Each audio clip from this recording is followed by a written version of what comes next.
토라 포션을 나눴다가 또 오멜 카운팅에 대한 주제를 나눴다가 이렇게 왔다 갔다 하고 있는데요. 오늘 토라 포션 주제는 32주간 베하르, 신의 산에서라는 의미입니다. 신의 산에서. 특별히 레위기 25장, 26장 이 구절을 보면 안식년과 희년에 대한 이야기들을 하고 있는데, 레위기 25장 시작할 때 여호와께서 신의 산에서 모세에게 이 이야기를 하였다라고 그 장소를 한번 좀 더 명확하게 언급을 하고, 7년마다 있는 안식년과 49년의 첫 해, 50년째지만 49년마다 있는 게 희년입니다. 그래서 우리가 많이 이게 착각하는데요, 희년이 49년 죽일까요? 희년이 50년 죽일까요? 근데 이것 때문에도 사실은 논쟁이 많은데, 어떨 때는 희년을 50년 주기로 생각하는 사람들이 있고, 어떤 사람들은 희년을 49년 주기로 생각하는 사람들이 있어요. 근데 지금 말고 예수님 시대 때 전후에 유대인들은 희년을 몇 년 주기로 생각하는 것이 더 많았느냐? 49년이 희년의 주기라고 생각하는 사람들이 훨씬 많았어요. 7년에 7번 반복되면 49년이잖아요. 그러면 49년째도 안식년이고, 또 그 다음해인 50년째는 희년이니까 연달아 2번 안식년 같이 보내잖아요. 근데 이 50년째 희년은 49년째의 첫 해가 되는 거예요. 그런 의미에서 보면 희년은 49년 주기입니다. 그런데 이 안식년과 희년이 아주 중요한 주제가 되는데, 레위기 25장이 이제 안식년 희년을 이야기하고, 또 레위기 26장은 한 번 더 땅에 대한 중요성에 대한 이야기를 하는데요. 너희들이 그 땅에서 거룩하게 살 때 그 땅이 거룩해지고 정결해지고, 그리고 너희들은 그 땅에서 영원히 살 수 있게 된다. 하지만 너희들이 그 땅에서 불순종하고 음란하고 우상 숭배를 하게 되면 그 땅이 결국은 너희를 밀어낸다. 그래서 밀어내는 단계가 1단계, 2단계, 3단계가 있다가 마지막 단계에 가서는 그 땅이 너희를 밀어내는 수준이 아니라 토해내버린다는 거죠. 그래서 그 땅에 불순종하고 불경건하고 악하고 음란하고 우상숭배하는 자들이 그 땅에 싹 비워질 수 있도록 하나님이 다른 주변에 있는 이방 나라들을 사용하셔서 그 땅을 청소하신다. 하지만 그게 끝이 아니고, 이방 땅으로 흩어져서 이 땅이 안식년을, 희년을 지키지 않았던 그것 다 환수해서 그 기간 동안 이 땅이 쉬게 만들겠다. 근데 그것이 끝나면 다시 이 땅으로 또 돌아오게 하겠다라는 이야기가 레위기 26장의 이야기입니다.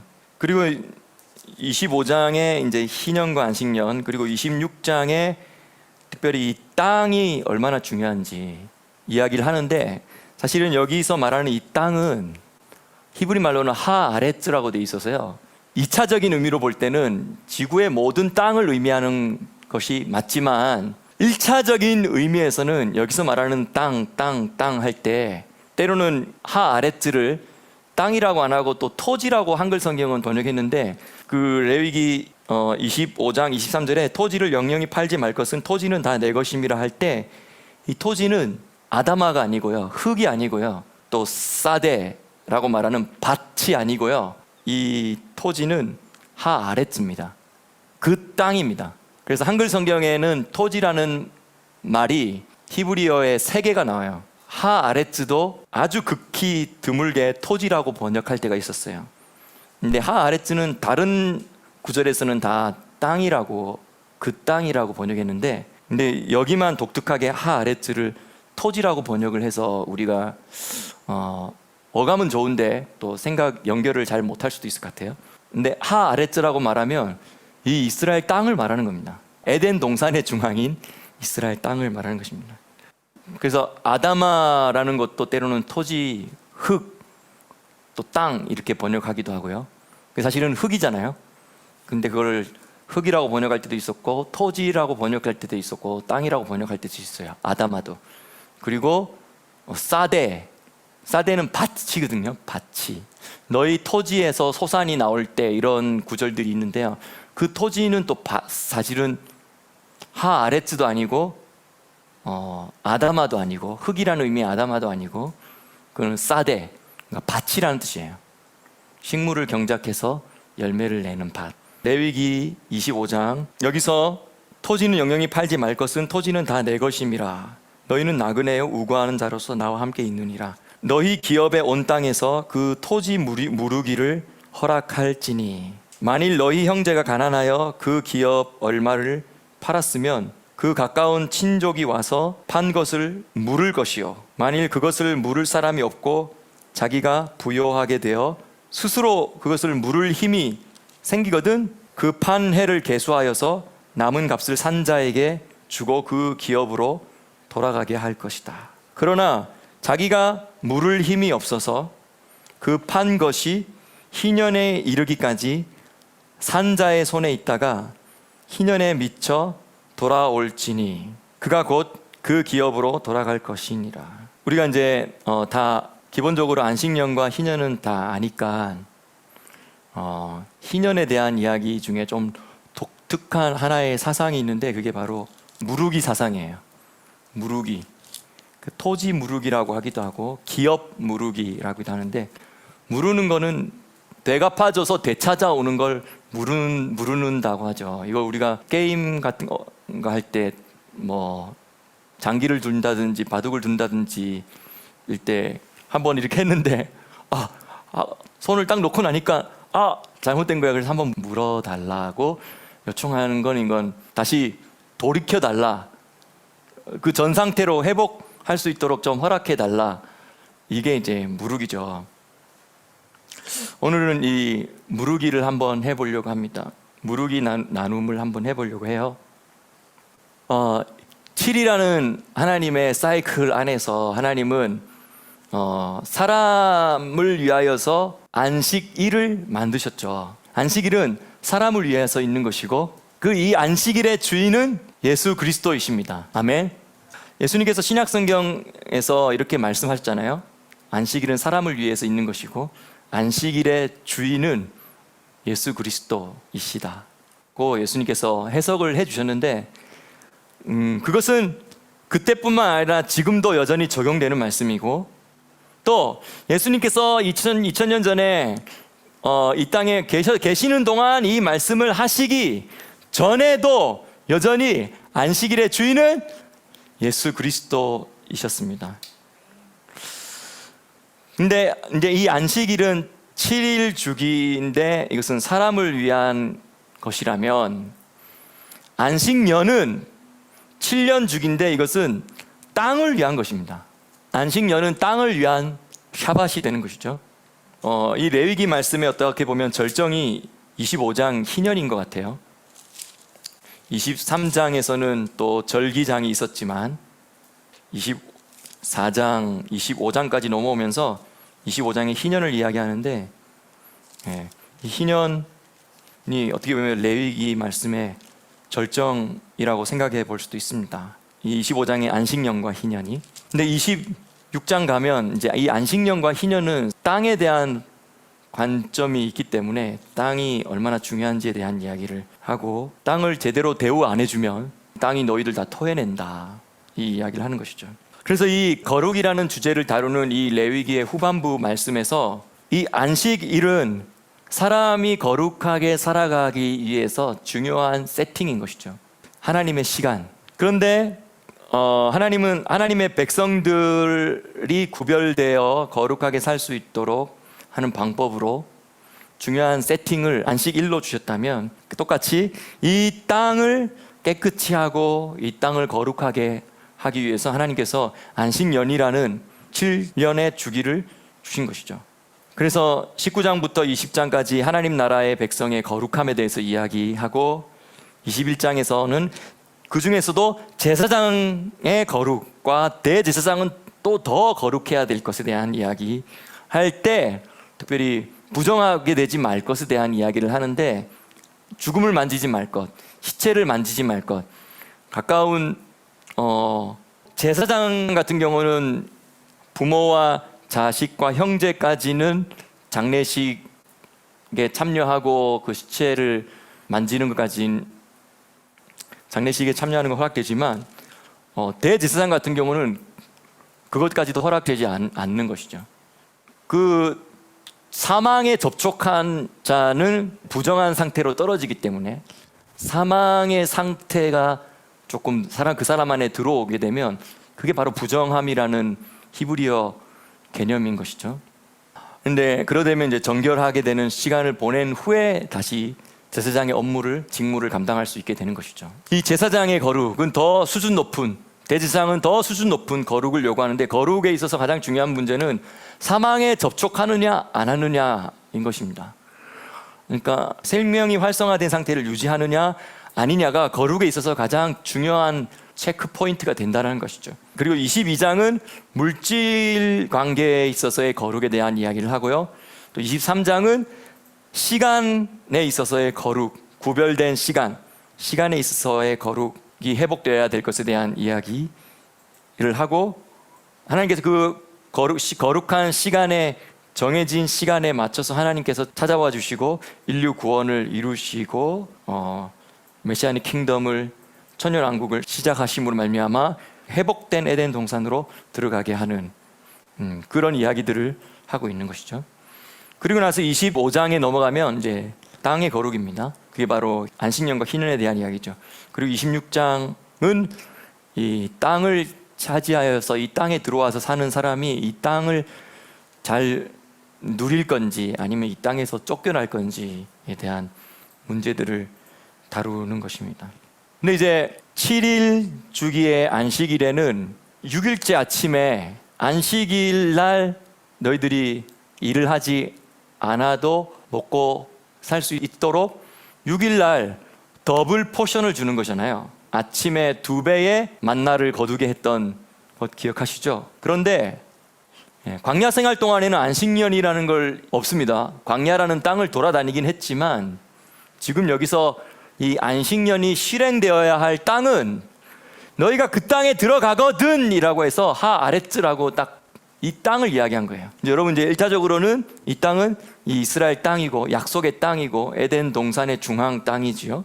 근데 이제 히브리서에서는 이것을 이제 이렇게 이야기하죠. 여호수아가 그 땅에 들어가는 것이 안식으로 백성을 데리고 들어가는 것과 같다. 하지만 그때 진짜 안식이 이루어진 건 아니다. 아직 안식할 것이 남아있다 하면서 이 진짜 안식은 뭐냐면 바로 예수님의 재림으로 말미암아 우리가 부활하여서 우리가 이 땅에서 왕과 제사장으로 주님을 섬기며 또 이 땅을 섬기며 살아가게 될 때, 그때 우리가 진짜 우리의 안식이 있게 될 것인데, 그 안식에 들어가기를, 그 첫째 부활에 참여하기를 힘쓰라 라고 하는 것이죠. 어쨌든 이 7년 주기의 이 안식년에서의 또 중요한 것은 뭐냐면, 아까 6일째는 더블 포션을 줘서 안식일을 잘 통과하게 했다는 거잖아요. 그러면 7년 주기의 이 안식년에 있어서 6년에는 더블입니까? 더블이 아니고 트리플이에요. 3배가 되는 것이죠. 2배가 아니라 3배를 주시는 거예요. 그래서 그 6년째도 먹어야 되고 7년 안식할 때도 먹어야 되죠. 그리고 그 다음 8년째는 땅에 씨를 뿌리지만 뿌려서 거두기 전까지는 먹어야 되니까 그 3년째를 주는 것이죠. 자, 그러면 희년에는 뭡니까? 희년에는 4배를 주는 거예요. 희년이 겹친 안식년에는 그 안식년 7번째 안식년 전에 4배를 거두게 해서 그걸 다 넘어가게 하신다는 거예요. 6일째 2배를 줘서 안식일 날 우리의 힘과 우리의 노력과 우리가 뿌린 것을 거두어 먹는 게 아니라 주님이 거저 주시는 것을 먹게 하는 거잖아요. 그리고 안식년은 3배를 주시고 희년이 겹쳐있는 7번째 안식년에는 4배를 주시는, 이것은 우리로 하여금 은혜가 무엇인지를 경험하고 누리게 하는 시스템이었다는 것이죠. 우리가 실제로 요즘에 무슨 이러한 농업 시대를 살아가는 게 아니기 때문에 우리는 언제든지 그냥 마트에 가서 먹지만, 우리가 실제 이러한 시대에 우리가 농경사회 안에 또한 특별히 이스라엘 땅에서 살아가는 사람들이었다라고 한다면, 우리는 아주 철저하게 이 3배를 거두게 하는 것과 4배를 거두게 하는 이런 은혜를 경험하는 시간을 보내게 되면서 이것이 은혜구나. 나의 노력과 나의 에너지와 나의 수고로서 살아가는 시간이 아닌 주님이 책임져 주시고 주님이 부어주시고 주님이 거두게 해주신, 먹여주시는 그러한 시즌을 보내는 것을 우리가 철저하게 경험하게 되겠죠. 근데 안타까운 사실은 이 여호수아가 이스라엘 땅 하아레트죠. 여호수아가 이 약속의 땅에 백성들을 데리고 온 다음에 이 안식년과 희년이 제대로 지켜진 적이 없다는 것입니다. 그것이 제대로 지켜진 적이 없음으로 말미암아 나중에 결국은 뭔가가 틀어지는 거죠. 근데 한번 지키지 않았을 때마다 하나님이 이렇게 처리를 하시진 않고 누적되는 거죠. 누적되다가 결국은 남유다가 망하기 직전에 예레미야를 통하여서 하나님께서 말씀하신 것은 너희들이 더 이상 이 땅의 하아랫지에 살아갈 수 있는 합당한 사람들이 아니게 되었다. 마치 가나안 땅을 여호수아가 정복해서 이스라엘 백성이 가나안 땅에 들어올 때도 이렇게 말씀하시죠. 너희가 의로워서 이 땅에 들어온 것이 아니고 이 땅에 들어와 있는 사람들이 너무 악하기 때문에 그 악함 때문에 이 땅에서 토해내져 버렸고, 그리고 너희가 의롭다는 것 때문에 들어온 게 아니라 그냥 너희가 상대적으로 그들보다는 덜 악하기 때문에 들어온 거다 라고 하나님께서 그렇게 말씀하셨잖아요. 그런데 결국은 나중에 남유다가 멸망할 때의 상태는 가나안 7족속이 멸망하기 직전에 땅이 토해낼 수밖에 없었던 그 상태와 비슷한 상태까지 남유다가 되어버린 것이죠.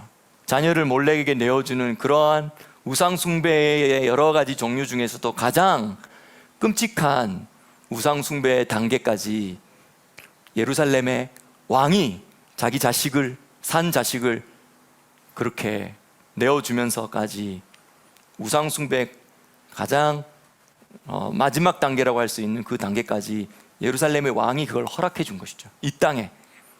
그리고 지도자들과 건강하게 가정이 이루어져야 되는 이런 모든 바운더리의 성적인 윤리가 무너져서 넘지 말아야 될 선을 다 넘어버리는 그런 시대가 되었다는 것이죠, 그때. 그래서 결국은 땅이 이스라엘 백성을 토해냈습니다.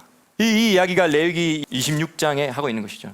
레위기 26장 34절 5절 읽어드리겠습니다. 너희가 대적의 땅에 거할 동안 너희 본토가 황무할 것이므로 땅이 안식을 누릴 것이라. 그때에 땅이 쉬어 안식을 누리리니 너희가 그 땅에 거한 동안 너희 안식 시에 쉼을 얻지 못하던 땅이 그 황무할 동안에 쉬리라. 예레미야에게 왜 70년이라고 정했냐면 결국은 이 약속의 땅에 들어와 가지고 이스라엘 백성이 하나님의 나라를 시작했던 약 820년의 기간 동안에 지키지 않았던 안식년과 희년 다 계산하고 짜투리 안식일까지 다 계산하다 보니까 그게 70년이 나온 거예요. 하나님 정말 계산이 너무 정확하고 무서우실 만큼 정확하시죠. 근데 그 70년 동안 안식년과 희년을 지키지 않은 것 다 하나님 세고 있었다는 거 아니에요. 근데 그때마다 하나님이 처리하진 않으시고 계산하고 있는 거죠. 근데 이러한 7주기의 시스템이 무너지면 무너질수록, 지키지 않으면 않을수록 더 윤리는 더 무너지게 돼 있고, 더 우상숭배를 하는 방법으로 사람이 점점 매어지게 될 수밖에 없고, 시간이 지나면 지날수록 더 사람이 자유인에서 물질에 묶이게 되고 돈에 묶이게 되고 세상 시스템에 묶이게 되고, 그래서 점점 노예가 되게 하고, 그리고 노예가 되고 뿐만 아니라 각자가 자기가 받은, 하나님으로부터 받은 오리지널 디자인이 있고 원래 자기에게 주어진 분량의 땅이 있는데 그것도 다 팔아버리게 되는 그런 상태까지 가게 된다는 거예요. 그래서 하나님께서는 결국은 그것이 끝이 아니라 그 70년의 시간을 보낸 후에 다시 또 남유다 백성들을 돌아오게 할 계획까지 있으신 것이죠. 근데 이러한 것들을 통하여서 이제 우리가 희년에 대한 개념들을 더 이해할 수 있게 되는데, 희년은 땅과 사람을 회복시키기 위해서, 땅과 사람 두 개 다 회복시키기 위해서 하나님이 선포하신 또 하나의 시간인 것이죠. 절기인 것이죠. 일곱 절기에 들어가지 않지만 어떻게 보면 이 일곱 절기를 최종적으로 마무리했을 때, 다시 말하면 대속죄일이 성취되는 그 단계와 그 다음에 초막절이 이루어지는 그 단계, 대속죄일이 성취됨으로 말미암아 땅과 또 인간들의 인류 안에 지금 깊숙이 파고 들어와 있는 음란의 기술과 전쟁의 기술과 막 사납게 싸우려고 하는 무기 만드는 기술과 그 다음에 사람을 조정하고 사람을 이렇게 주술의 능력을 우리가 뭐 진짜 점장에게 찾아가서 이렇게 하는 건 복채 주고 하지는 않을지라도 우리가 때로는 이런 주술의 능력을 쓸 때가 있거든요. 마음에 누가 미우면은 막 그 미움, 이 혼적인 에너지에 미움 에너지를 써가지고 그걸 에너지가 막 눈빛이 나가게 하고 막 분위기 갑자기 미운 사람 들어오면 갑자기 냉하고 쌩하게 만들어 버리고 하는 이런 것들도 사실은 일종의 주술이죠.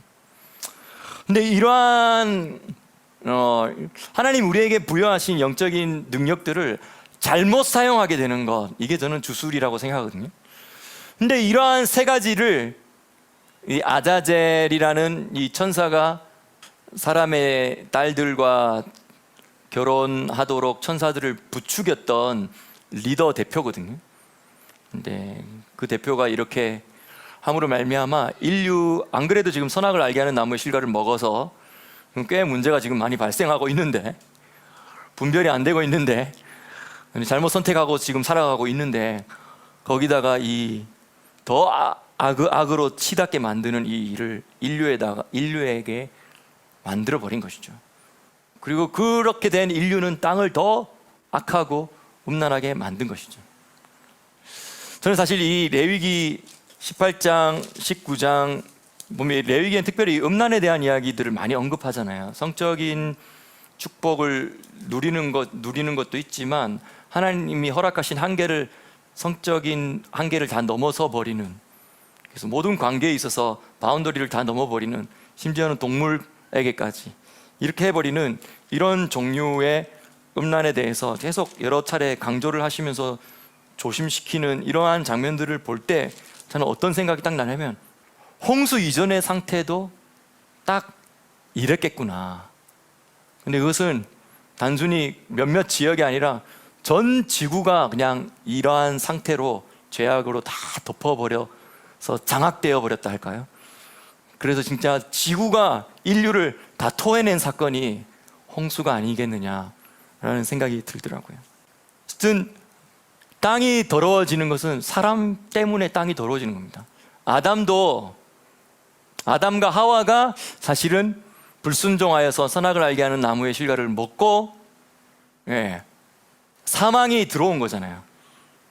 그리고 어쨌든 부정한 상태로 확 떨어져 버린 것이죠. 영적인 단계가 그것을 먹기 전과 먹기 후는 차원이 다를 정도로 영적인 단계가 확 떨어진 것 같아요. 그 생명의 풍성함을 누리는 단계에서 그 선악을 알게 하는 나무 실과를 먹었을 때 사망 쪽 방향으로 확 떨어진 아주 낮은 단계로 상태가 떨어져 버린 것이죠. 그게 부정하게 된 것이죠. 근데 그때 땅이, 아담과 하와 때문에 사실은 땅이 뭘 잘못한 건 아닌데 땅이 저주를 받은 거예요. 그래서 사람의 상태가 어떠냐에 따라서 땅의 상태가 결정된다라는 이 논리는 레위기 전반적으로 흐르는 아주 중요한 관점입니다. 근데 다른 땅도 중요하지만, 지구의 여러 다른 땅도 중요하지만, 특별히 하나님은 그 땅 중에서도 하나님이 특별히 따로 떼어 놓으신 중요한 거룩한 땅이 있는데, 그 땅이 바로 이 하아레츠, 이 이스라엘 땅인 것이죠.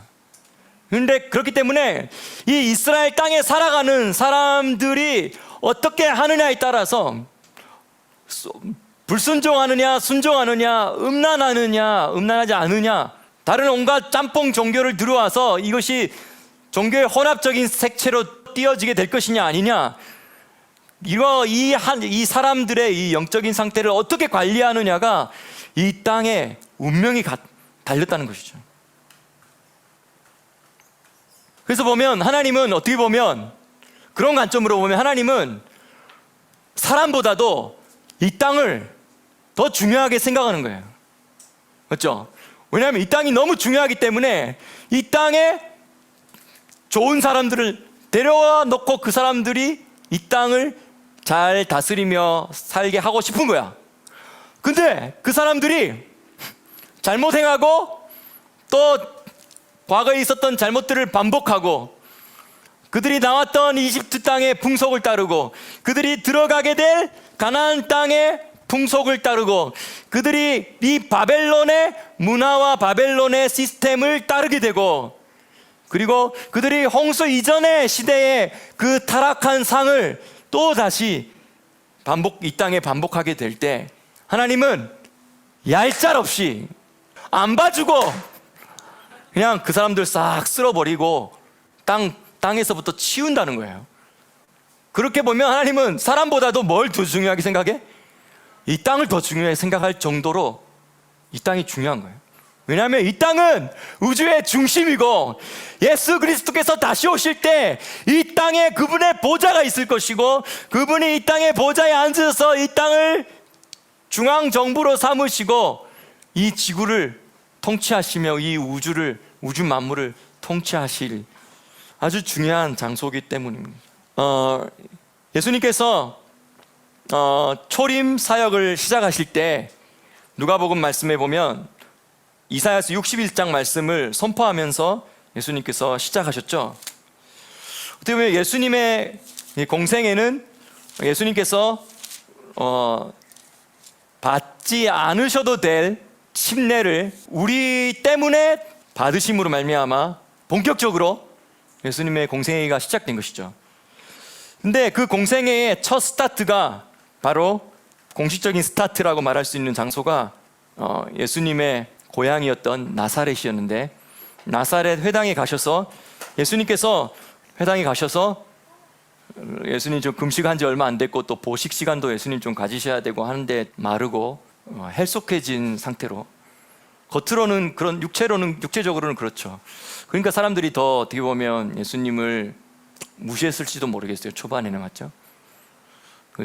그런데 예수님이 딱 오셨을 때 회당장이 환영을 해주면서 우리 마을 출신 예슈아, 와 오래간만에 왔구나. 근데 몸 괜찮니? 왜 이렇게 혈성 말랐니? 하면서 오늘 우리 회당 오늘 예배를 드리는데 너가 이제 읽을 말씀을 읽을 차례다. 그런데 오늘 말씀은 바로 이사야서 61장이란다 하면서 예수님께 펼쳐서 딱 준 것이죠. 그때 예수님께서 너무, 이거는 사실 어떻게 보면 창세 전부터 하나님이 짜고 맞추신 것 같아요. 이 타이밍에 이 회당장이 펼쳐주는 유대인들이 읽는 토라 포션의 이 주제가 딱 61장이 되도록 하나님이 끼워 맞추신 거죠. 오래전부터. 그리고 예수님은 그 타이밍에 딱 오셨고, 그리고 예수님께서 이 말씀을 읽으십니다. 주의 성령이 내게 임하셨으니 이는 가난한 자에게 복음을 전하게 하시려고 내게 기름을 부으시고 나를 보내사 포로된 자에게 자유를, 눈먼 자에게 다시 보게 함을 전파하며 눌린 자를 자유케 하고 주의 은혜의 해를 전파하게 하려 하심이라. 아멘. 예수님께서 이 말씀을 선포하실 때 의도적으로 그 위에 그 다음 구절인 신원의 날, 원수 갚는 날, 보복의 날이라고 말하는 그 구절을 읽지 않고 의도적으로 그곳에서 끊어 읽으신 것이죠. 왜냐하면 예수님의 초림의 사역은 바로 희년을 선포하기 시작하는 사역이기 때문입니다. 그리고 희년으로의 초대가 이제부터 본격적으로 시작된다라는 것을 예수님이 초림 사역 하신 일이기 때문입니다. 그래서 그 초대 안으로 이제 들어와서 사람들이 점점점 그 희년의 초대 안으로 들어와서 나중에 예수님의 재림으로 말미암아 이루어지게 될 그 희년을 미리 맛보는 사람들이 점점 늘어나게 되는 것이죠. 바로 우리들 같은 사람들이죠. 그리고 예수님의 재림 때에는 오셔서 그 희년을 완성하실 것입니다. 근데 여러분, 안식년이 아니더라도 매해에 첫 해를 시작할 때는 유대력으로 7월 1일이죠. 그래서 7월 1일 날 나팔을 붕 불면 새해가 시작돼요. 그리고 안식년도 그 7월 1일 날, 티슈레 1일 날 이나 2일 날 둘 중에 하루, 1일이나 2일 둘 중에 하루 나팔을 붕 불면서 새해가 시작되고 안식년이 시작되는데, 그러면 희년은 언제 시작할까요? 희년도 7월 1일 날이나 2일 둘 중에 두 날 중에 하루를 시작할까요? 보통 때처럼 희년은 언제 시작하냐면, 희년은 대속죄일 날 하루 동안 흰 옷 입고 금식하잖아요.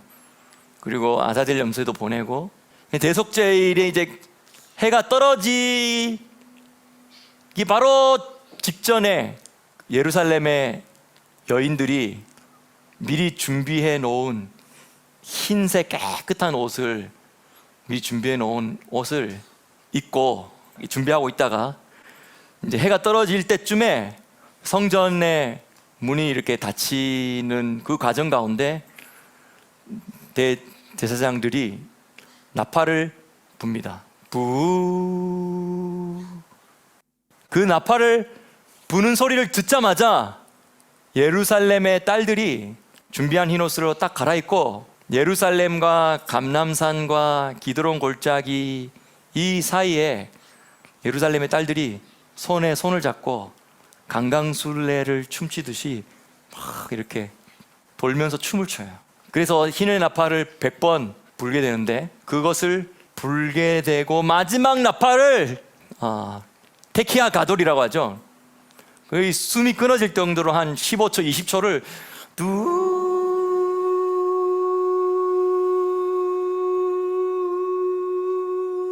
하면 그게 희년의 나팔입니다. 그게 바로 희년의 나팔이에요. 희년을 선포하는 나팔이에요.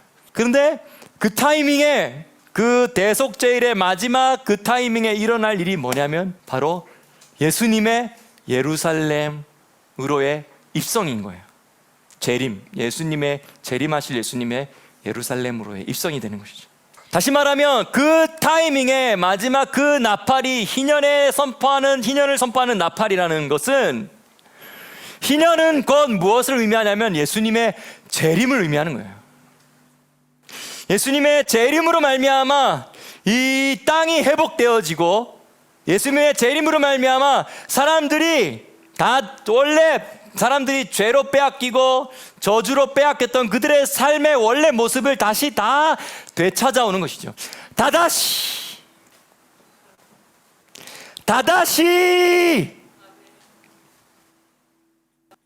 우리가 살아가면서 빼앗겼던 것, 내 오리지널 디자인이 있는데 내 오리지널 디자인대로 살지 못한 것 때문에 나이가 들어가면 들어갈수록 얼마나 속상한지 모르겠어요. 그리고 이것보다 내가 더 잘할 수 있었는데 잘할 수 없었던, 잘못 선택했던 과거들을 돌이켜보면서 속앓이를 하는 우리들의 모습들을 보게 됩니다. 내가 충분히 성숙하지 못했을 때 어린 자녀를 키우다가 내가 그 어린 자녀들에게 퍼부었던 나의 잘못된 에너지들을 생각하면 돌이킬 수도 없는 그런 일들이 너무 많은 거예요. 근데 하나님께서 그것 때문에 마음 아파하면서 기도하는 그 기도를 하나님께서 받으십니다. 그리고 이 땅에서도 어느 정도 하나님은 응답을 해주시지만, 근데 하나님께서 그거 여러분의 그 마음 아파하면서 십자가가 심장에 꼽히는 그런 기도 있잖아요. 그 기도를 하나님이 지금 다 받으시고요. 그게 바로 구속이란 뜻이거든요.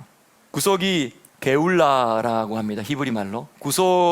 근데 구속하시는 분은 고엘이라고 말해요. 고엘. 근데 그 고엘, 구속하시는 그분이 하는 행위가 게울라라고 해요. 명사로.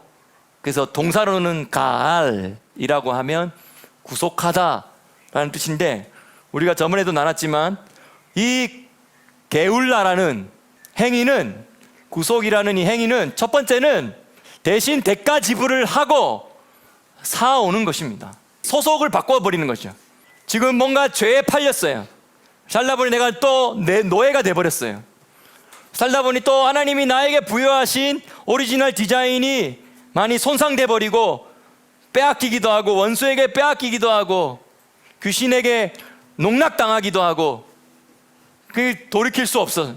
내 스스로는 돌이킬 수가 없는 거야. 방법은 뭐냐면 희년이 될 때까지 기다리는 거야. 50년이 될 때까지 희년이 나팔이 될 때까지 기다리는 거야. 그러면 희년이 나팔이 불려지면 모든 게 다 돌아오는 것이죠. 되돌아오는 것이죠. 그런데 이 게울라의 사역에 있어서 오늘 특별히 이 게울라를 오늘 이 레위기 25장 본문 26장 본문에서는 구속이라는 단어로 한글 성경에 번역하지 아니하고 무르기라고 번역했어요. 무르기, 토지 무르기, 기업 무르기라고 번역했어요. 게울라라는 단어를. 룻기서를 또 제외하고 또 여기를 제외하고는 대부분의 이 게울라는 구속이라는 단어로 번역했어요. 리뎀션이죠. 주께 구속된 자들이 돌아오네. 시온으로 오며 노래하네. 그 머리 위에 영영한 기쁨을 쓰고 춤을 추며 돌아오겠네. 즐거움과 기쁨 얻고 눈물 근심은 사라지리. 이게 바로 구속이라는 단어예요. 리뎀션이에요. 근데 다른 데서는 구속된이라는 말로 번역했는데 왜 여기서는 토지 무르기, 땅 무르기, 기업 무르기라고 번역했냐면 이런 의미입니다. 내가 점점 물질 관계에 있어서 실수를 하다 보니 내가 물질과의 관계에 실수를 하다 보니 내가 물질을 빼앗겼어. 또 팔렸어. 그 나중에 이제 물질이 별로 없어졌어. 그래서 내가 노동을 해야 돼. 노동을 하다가도 또 하다 보니 내가 또 실수를 하고 또 하다 보니까 이제 도저히 안 돼 가지고 내 땅을 팔아야 되고 내 집을 팔아야 되는 상황이 생겼어. 내 땅을 팔고 집을 팔아서 아직까지는 내가 그래도 자유인으로 남아 있었지만 내 땅과 집을 팔고 나서 또 얼마 후에 계속 내가 손해보기만 하니까 빼앗기기만 하니까 자꾸 나중에 결국은 내가 그 다음 단계 마지막 단계로 내가 뭐가 되냐면 노예가 돼버린 거야. 근데 이 상태에서 희년이 오기까지 기다리는 방법밖에 없는데 근데 그것이 희년이 오기까지 기다리는 방법이 구속의 하나의 방법이지만 하나의 게울라의 방법이 있습니다. 그건 바로 뭐냐면 희년이 올 때까지 기다리지 말고 너가 희년을 미리 맛보는 방법이 있단다. 그것은 바로 뭐냐면 바로 이 게울라, 기업 무르기, 토지 무르기, 땅 무르기라는 방법인데 누군가 너의 가장 가까운 친족이 너를 대신해서 너가 빚진 것을 대신 갚아주고 너의 땅도 회복해주고 너의 집도 회복해주고 그리고 너가 노예 상태에 있는 너도 다 계산해가지고 희년이 올 때까지 너가 노동을 해서 너의 주인에게 줄 수 있는 모든 노동력이 만약에 그게 20억이라면 그 20억을 내가 이 게울라 하는 고엘자가 구속자가 내가 지금 줄게. 너 그때까지 기다리지 말고 내가 지금 줘서 내가 너를 완전한 자유인으로 선포한다. 너는 희년을 미리 맛보는 자가 되어라 라고 바로 선포하는 이야기가 바로 게울라 이야기예요. 토지 무르기, 기업 무르기, 그 일을 하시는 분이 바로 예수 그리스도입니다. 그래서 예수님은 그 일을 하기 위해서 오셨기 때문에 누가복음 4장에 이사야서 61장을 인용하면서 예수님의 첫 사역을 소개하는데 나의 사역은 바로 이러한 기업 무르기 사역, 토지 무르기 사역, 희년 사역이다.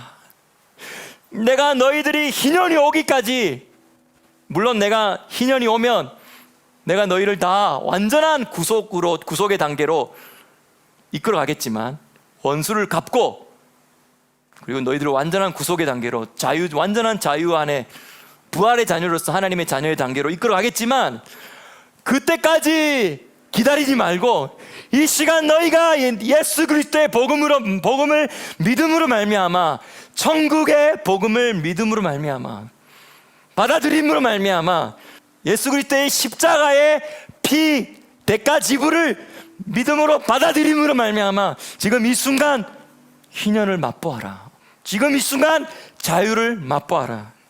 지금 이 순간 천국을 맛보아라. 이게 바로 예수님의 희년 사역인 것이죠. 그래서 희년은 히브리 말로 요벨이라고 하는데요, 요벨은 숫양의 뿔이라는 뜻입니다. 요벨은 순양의 뿔인데 그게 이제 또 희년이라는 의미가 또 있는 거예요. 순양의 뿔을 보고 순양의 뿔이 불리는 것, 그리고 그 순양의 뿔을 듣는 그 순간 희년이 선포되어지는 것이죠.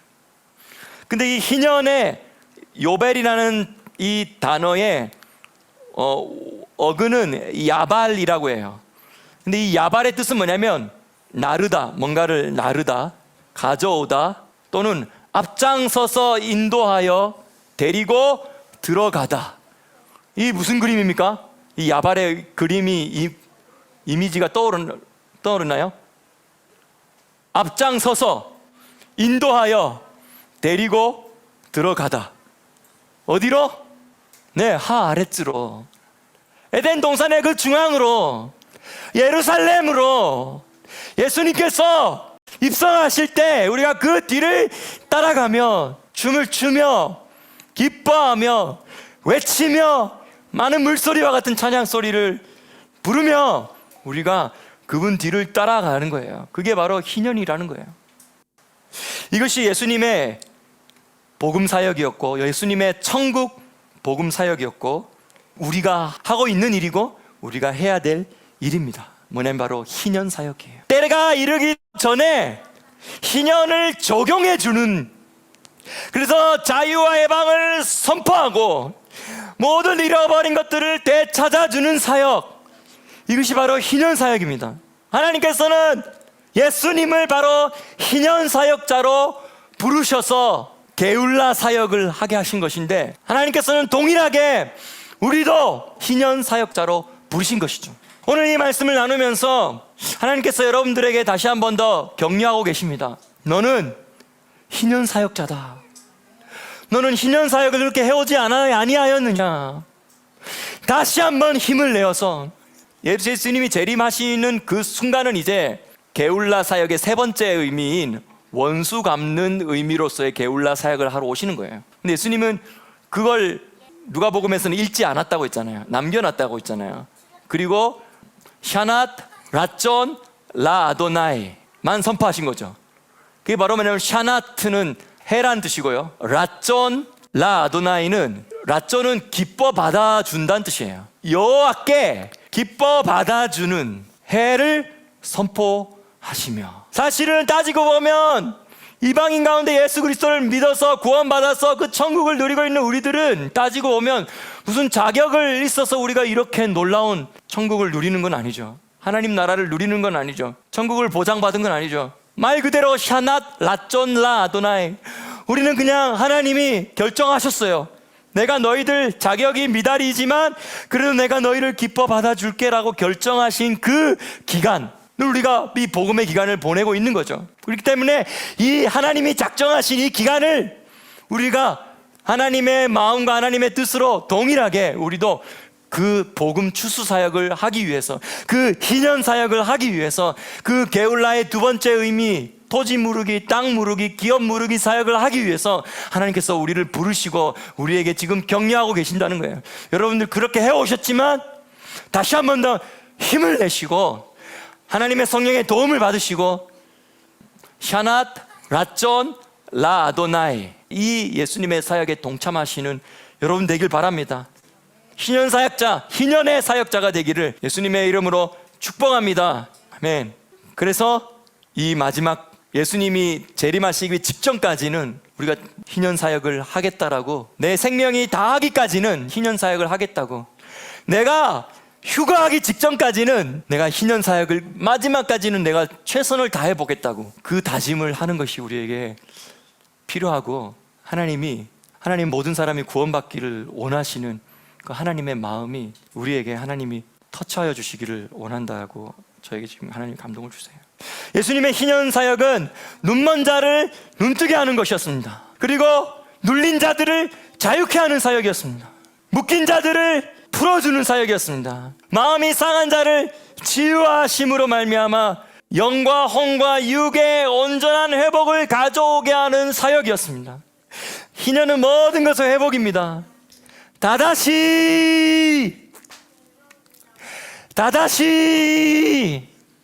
모든 것을 회복시키는 그것을 때가 이르기 전에 먼저 경험케 해주고 싶은 그 사역의 마음이 바로 희년 사역입니다. 모든 사람이 다 균형을 가지고 함께 자라고 건강하게 생명을 누릴 수 있도록 하나님은 다 각자의 분량을 주셨습니다. 영적인 땅도 다 마련해 주시고, 그런데 경계를 정해 주셨는데 이 경계는 서로를 보호하는 경계이고 바운더리이고 서로를 침범하지 않고 함께 건강하게 자라며 기뻐하며 또 서로를 기뻐해 주며 서로의 잘 되는 것을 축복해 주며 또 함께 잘 되는 걸 바라보며 함께 기뻐해 주고 함께 서로의 기쁨을 누릴 수 있게 해주는 것이 바운더리예요. 근데 이 사람에게 처음에는 하나님이 기업이 주어졌잖아요. 처음 주어진 그게 기업이에요.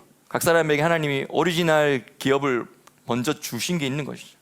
근데 시간이 흐르면서 물질에 집착하게 되면서 물질의 관계가 잘못되면서 물질에 종속되고 물질의 지배를 받게 됩니다. 그러면서 소속이 바뀌어버린 거죠. 주인이 뒤바뀌어버린 거예요. 내가 물질의 주인이었는데 나중에 물질이 나의 주인이 돼버리는, 주객이 전도되는, 그래 되면서 자유가 감소되는 것이죠. 그러면서 물질에 점점 매이게 되는 것이죠. 물질을 주관하는 자가 아니라, 물질이 지금 필요 없다는 게 아니죠. 물질을 주관하는 자가 아니라 물질의 주관을 받는 자가 되어버리는 것입니다. 이게 바로 바벨론 시스템이죠.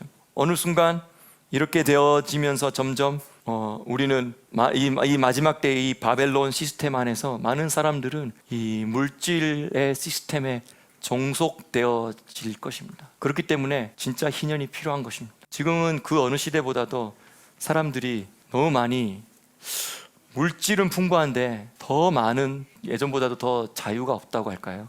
예전보다도 더 노예 같은 삶을 산다고 할까요? 끌려다니는 삶을 산다고 할까요? 하나님께서는 우리들을 이 시간 희년 사역자로 부르십니다.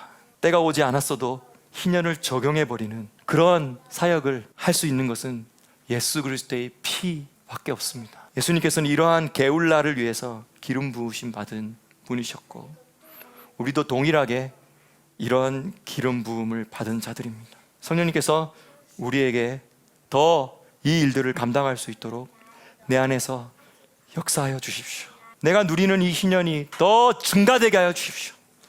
그리고 내가 누리고 있는 이 희년이 다른 사람에게도 전파되게 하여 주십시오. 이 희년의 요벨의 뜻 가운데 야발의 동사의 또 다른 뜻 하나는 흘러가게 하다라는 뜻도 있어요. 내가 희년을 누리면 자연스럽게 내 주변에 희년이 흘러가게 되어 있습니다. 희년을 갈망하게 되어 있는 것이죠. 다른 누군가에게 이 희년의 누림이 전파되는 것이죠. 하나님께서 나를 먼저 불러주시고 기름 부으신 이유는 바로 이 희년 사역을 하라고, 그래서 가서 그 영혼들에게 희년의 나팔을 불라고 하나님께서 우리에게 기름 부어주신 것입니다. 여러분들은 희년 사역자입니다. 그래서 이 시간에 나팔을 불고 희년 사역을 선포하고 그리고 좀 기도하는 시간 가진 다음에 마치려고 해요.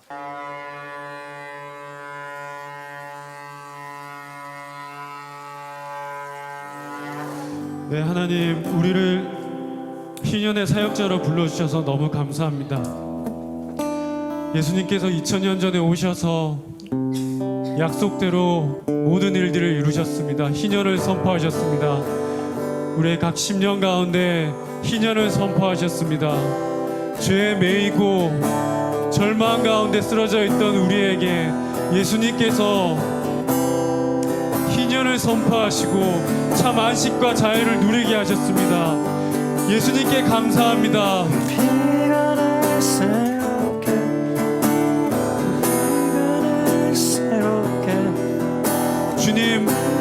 주님께서 완성하신 그 희년을 우리 마음속에 계속해서 일하여 주십시오. 무너진 영역 가운데 주님 희년을 다시 한번 각자의 마음 가운데 선포하여 주십시오.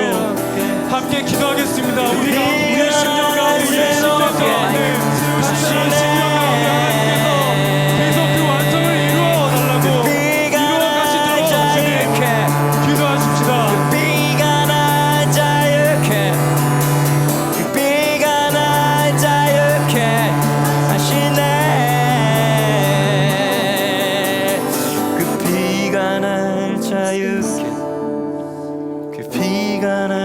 자유케 비가 나 자유케 하시네. 희년의 사역자로 불러주셔서 감사합니다.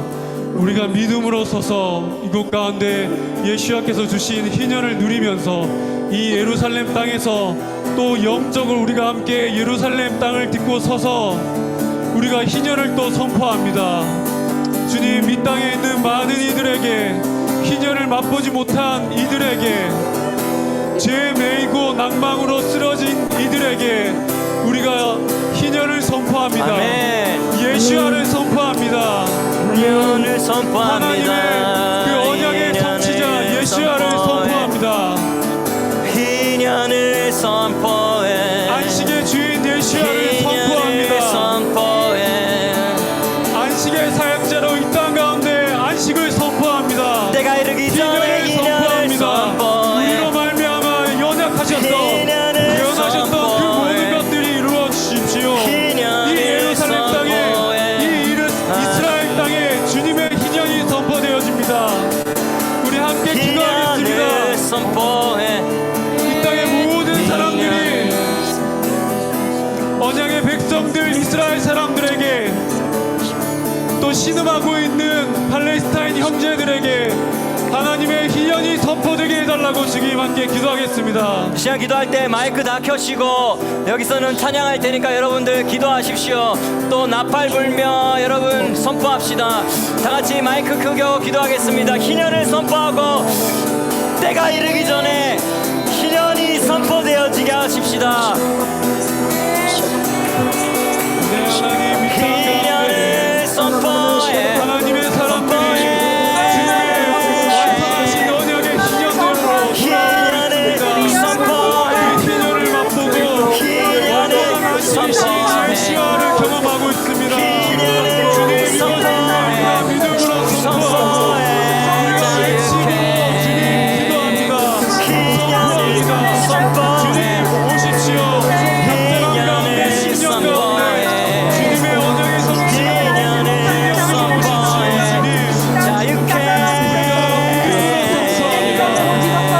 각사람의 무너진 마음 가운데 주님 완성하여 주십시오. 무너진 곳을 세워주시고 다시 쌓아주시고 다시 건설하여 주십시오.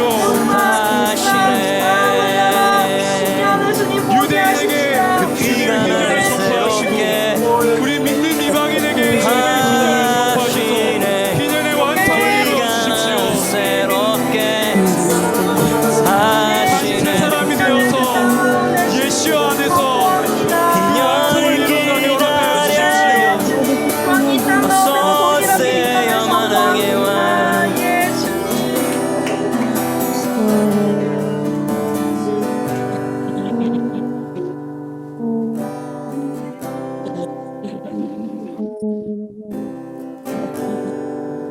이 시간 각 개인의 예수님께서 이 시간 말씀하시는 소리를 듣고 싶습니다. 우리가 예수님께서 완성하신 이 희년을 누리는 삶 속에 그렇지 못한 부분이 있다면은 예수님께서 이 시간 오셔서 우리의 마음 가운데 일하여 주시고 희년을 선포하여 주시고 오직 그것은 그의 피, 예수님의 피로써 이루어지고 완성된다는 것을 고백하시면서 이 시간 예수님의 음성을 조금 들읍시다.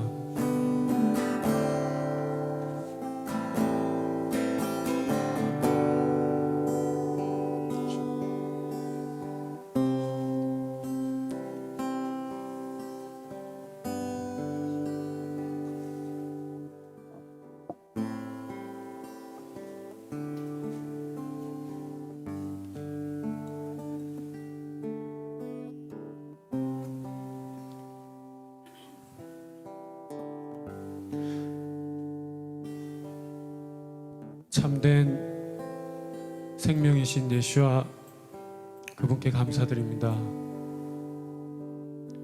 초림 때 오셔서 하나님의 언약을 이루시고 또 재림 때 오셔서 하나님의 언약을 최종적으로 완성하실 그 예수와를 찬양하고 그 예수와를 바라봅니다.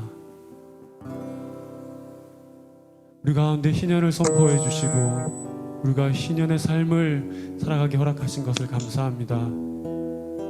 믿음으로 한 걸음을 내딛어서 또 하나님께서 우리 가운데 계속해서 일하심으로 우리가 희년의 사역자가 되었습니다. 우리의 입술로 고백할 때, 우리의 입술로 다른 사람을 만나고 얘기를 나눌 때